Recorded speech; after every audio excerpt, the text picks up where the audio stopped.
So, ito yung sinasabi natin na, resolution to your is closer than you may think. Mga kapiks, hindi mo alam, hindi mo man nakikita yung mga solusyon. But it's happening in the background, and sooner or later mararamdaman mo itong mga solusyon na to kasi may experience, makakaramdam ka ng mga changes or pagbabago. Itong mga changes na to guys, may mga kinalaman ito sa iyong mga minamanifest. So nagkakaroon talaga ng movement guys.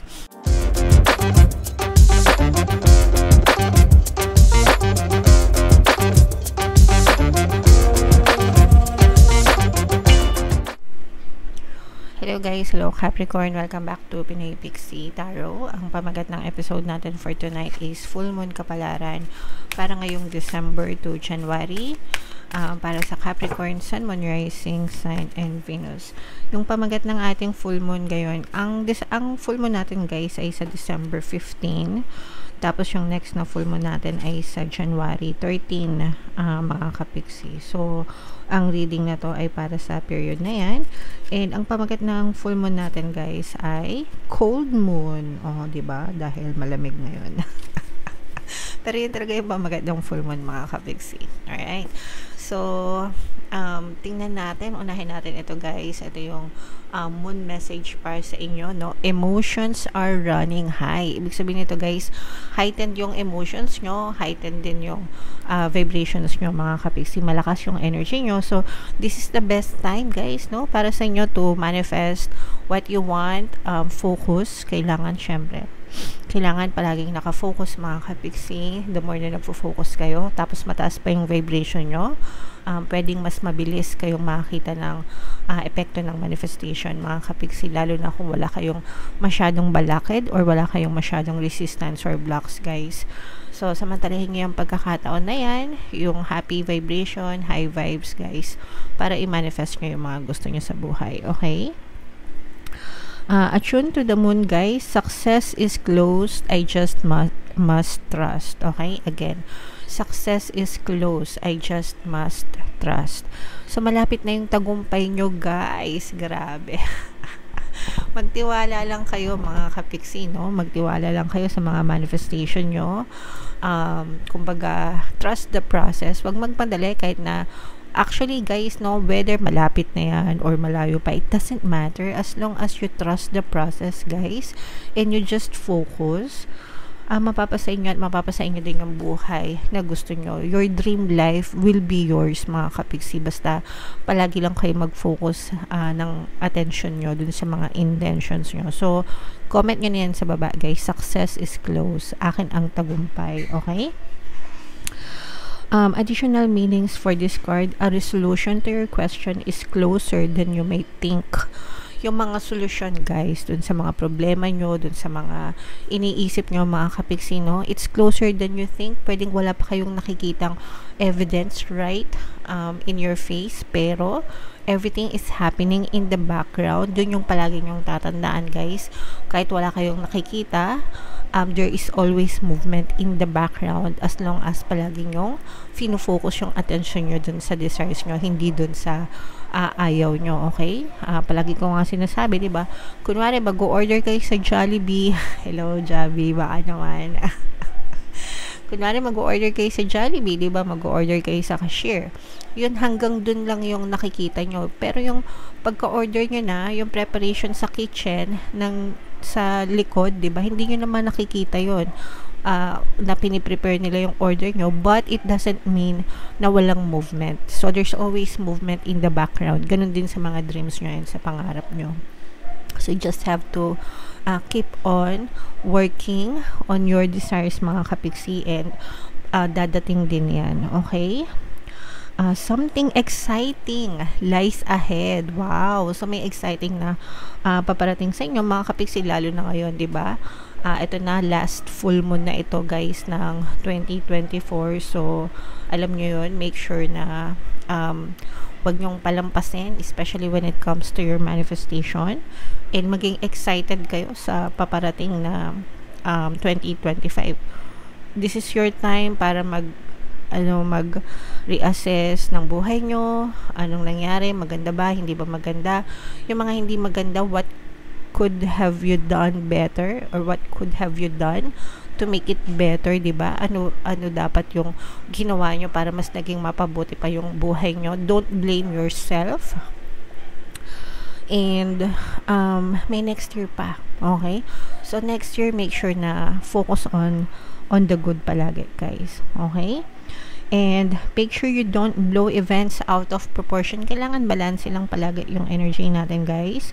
And speak to the universe and ask for assistance, mga kapiksi. Okay? So, napakaganda ng message para sa inyo, mga kapiksi. Comment down below if feeling nyo naka-resonate kayo dyan. So, tingnan natin yung ganap sa inyo, guys, ngayong full moon season. Shuffle natin to, guys. Habang sinashuffle ko to, panoorin nyo muna yung video natin regarding sa ating paano mag-manifest ng abundance video course. Kapiksi, sawa ka na ba sa mga struggles at hirap sa buhay mo? Masipag ka ba at masikap sa buhay ngunit hindi ka pa rin umaasenso? Ilang beses ka na bang nag-attempt mag-negosyo at mag-invest pero palagi ka pa rin nalulugi? Sa pagkakataon na ito ay maaaring may subconscious beliefs ka na nagiging balakid sa iyong pag-unlad at pagyaman. Introducing, paano mag-manifest ng abundance video course. Dito ay matututunan mo ma-overcome ang mga balakid mo para tuluyan ka ng umunlad, umasenso, sumagana, maging matagumpay, successful at maswerte sa iyong kabuhayan, pera, trabaho, negosyo, salapi at kaperahan ng bonggang-bongga. Dali, mag-send na ng email sa pinoypixie@gmail.com at simulan na ang iyong pagyaman ngayon. Alright, so sa lahat ng gusto mag-avail ng course, guys, yung promo natin for December, una, magbibigay tayo ng 15% discount. Pangalawa, magbibigay tayo ng free 3-in-1 pampaswerte sa subliminal, so pampaswerte sa buhay, sa pera, at saka sa love life, mga kapiksi. Avail nyo na hanggang December 31 na lang yan, mga kapiksi. And meron din tayong bagong course, guys, paano mawala ang third party at magkaroon ng harmonious na relationship para mawala yung mga kabit ng mga jowa nyo, guys. 20% discount yan until December 31, kaya i-avail nyo na, mga kapiksi. So, Capricorn, guys, kayo ay represent ng King of Pentacles. Ito yung ating moon energy, mga kapiksi. Meron din ditong presence ng air sign, Aquarius, Gemini, Libra. For some of you, maaaring may air element kayo sa inyong natal chart, or you may be dealing with an air sign, mga kapiksi. So, this is both, this is a very positive energy. Pero yung iba, hindi ko alam kung positive nyo itong tatanggapin. Kasi, for some of you, merong sorry sa inyo, no? Hindi ko alam kung babalik ito sa buhay nyo. This may be an ex-lover, a past person, or pwedeng friend, ganyan. This person will come back to reconcile, para mag-reconcile, para manghingi ng sorry sa inyo. Pero, yung iba sa inyo, parang masyadong matigas yung puso for now, na parang ayaw nyo silang pansinin, mga kapiksi. So, syempre, kung ginawan kayo ng hindi maganda, naturalmente lang na masaktan kayo, magalit kayo. Pero, since this is the season of love, season of forgiving, diba, patawarin nyo na. And para din sa sarili yung peace of mind. Actually, guys, yung iba sa inyo, parang feeling ko napatawad nyo na itong person na to, pero parang ayaw nyo na silang tanggapin or ayaw nyo na silang maging parte ng buhay nyo. And that's fine, mga kapiksi, okay lang yon. Pero ang importante kasi, you protect your peace of mind nga, guys, no? Pero yung iba sa inyo, parang feeling ko, natitense kayo kapag nararamdaman nyo yung presensya nitong person na to. So, maaaring meron siyang maaaring may trauma kayo dito sa person na to, na trauma kayo, ganyan. Kaya parang ayaw nyo na siyang maramdaman, mga kapiksi. So, palayain nyo na sa isip nyo, sa puso nyo, diba, yung mga forgiveness para tuloy na kayo magkaroon ng peace of mind. Merong nagko-comment dito, sabi nila, madali lang magpatawad, pero ang tanong is, deserve ba ng tao na patawarin sila? So, it's not about them, it's about you. Kung deserve ba nila na patawarin sila or hindi, it doesn't matter. Pero ang tanong is, deserve mo ba na masaktan because of them? Diba?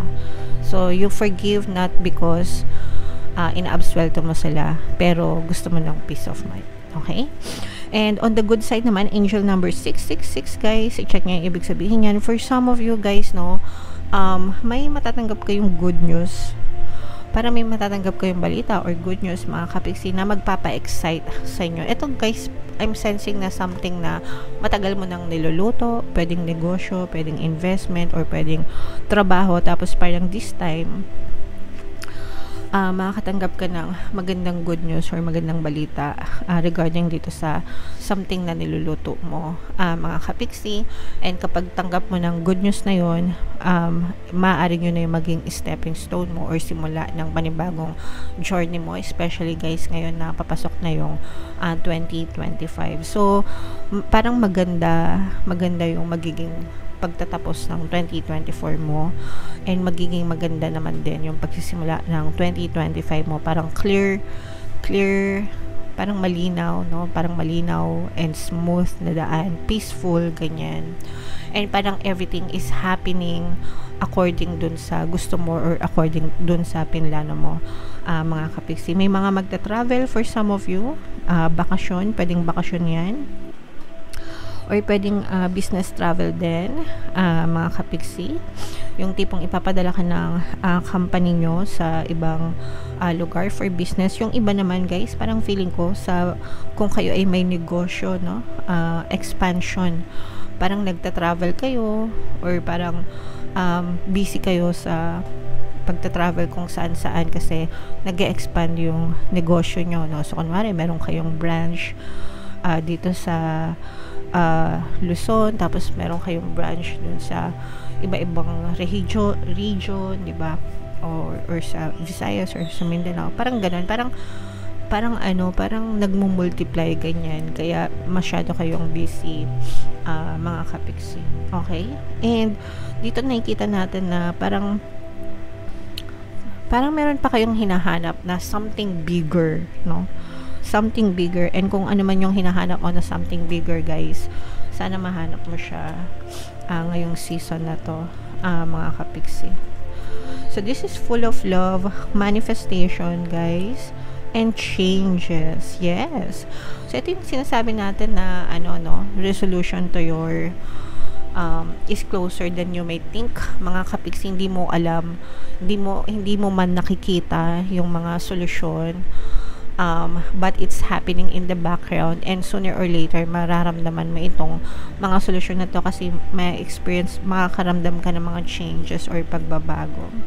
Itong mga changes na to, guys, may mga kinalaman ito sa iyong mga mina-manifest. So nagkakaroon talaga ng movement, guys, and sooner or later makikita mo yung mga evidences ng mga movement na yan.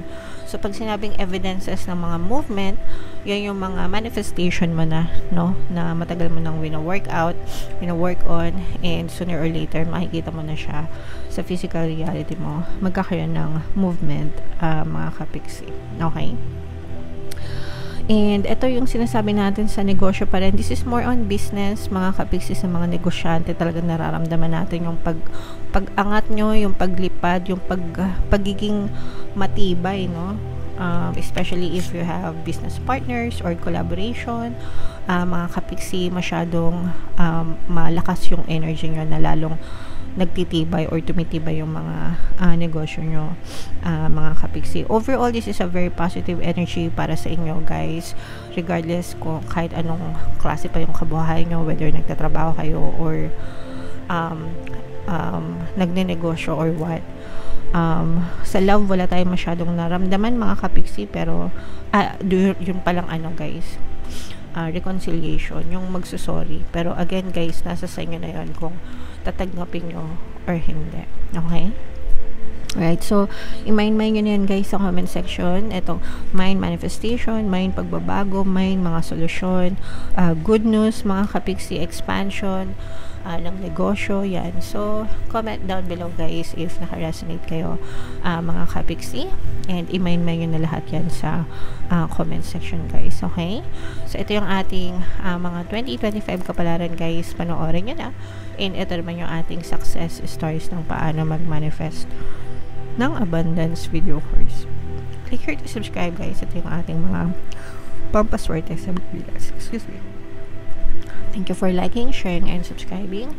See you next time. I love you all. Have a nice day. Bye-bye.